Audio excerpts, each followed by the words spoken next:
আসসালামু আলাইকুম ওরহমতুল্লাহি ওবরাকাতু।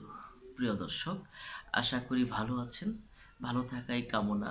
আজকে আপনাদের সামনে হাজির হয়েছি একটি বিশেষ আলোচনা নিয়ে। আমরা অত্যন্ত উপকৃত হব এই আলোচনা শুনলে ইনশা আল্লাহ। এই কয়টি কাজ করলে শারীরিক শক্তি প্রবলভাবে হবে ইনশা আল্লাহ। আপনি একজন ক্ষুরধার, আপনি একজন সবল সুস্থ মানুষ হয়ে উঠবেন যদি এই আমলটা করতে পারেন। এই চারটি কাজ যদি আপনি করতে পারেন, ইনশাআল্লাহ আপনার শরীরে সাহসী মানুষের, সেনাপতি মানুষের শক্তি শৌর্য বৃদ্ধি পাবে এই চারটি কাজ করতে পারলে।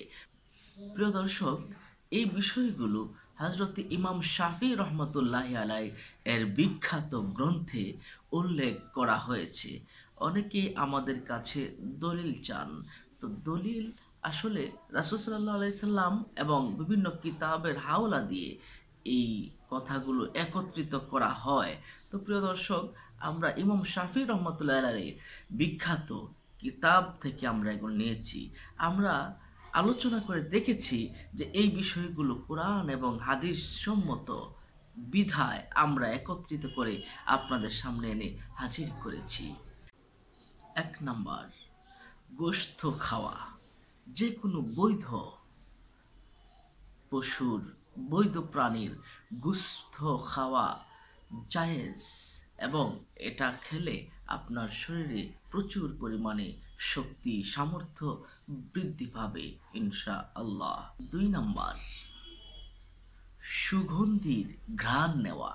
রাসূল সাল্লাল্লাহু আলাইহি সাল্লাম সুগন্ধির ঘ্রাণ নিতেন। ওনার শরীর থেকে সুগন্ধির ঘ্রাণ বের হতো সব সময়। সুগন্ধির ঘ্রাণ নিলে যেমন মস্তিষ্ক ভালো থাকে, শরীরের স্বাস্থ্য ভালো থাকবে। প্রিয় দর্শক, আসুন 3 নাম্বারটা জেনে নেই। 3 নাম্বার হচ্ছে অধিক পরিমাণে গোসল করা।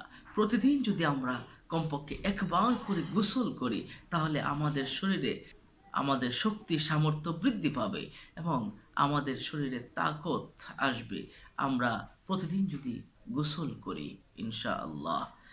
এবং 4 নাম্বার হচ্ছে, যদি আমরা সুতার কাপড় পরিধান করি, যেটাকে আমরা সুতি কাপড় বলে থাকি, তো আমরা যদি সুতি কাপড় পরি তাহলে ইনশাআল্লাহ আমাদের শরীরে শারীরিক শক্তি শারীরিক সক্ষমতা আমাদের বৃদ্ধি পাবে। তো এই 4টি বিষয় করলে শারীরিক শক্তি শারীরিক সক্ষমতা বৃদ্ধি পাবে ইনশাআল্লাহ।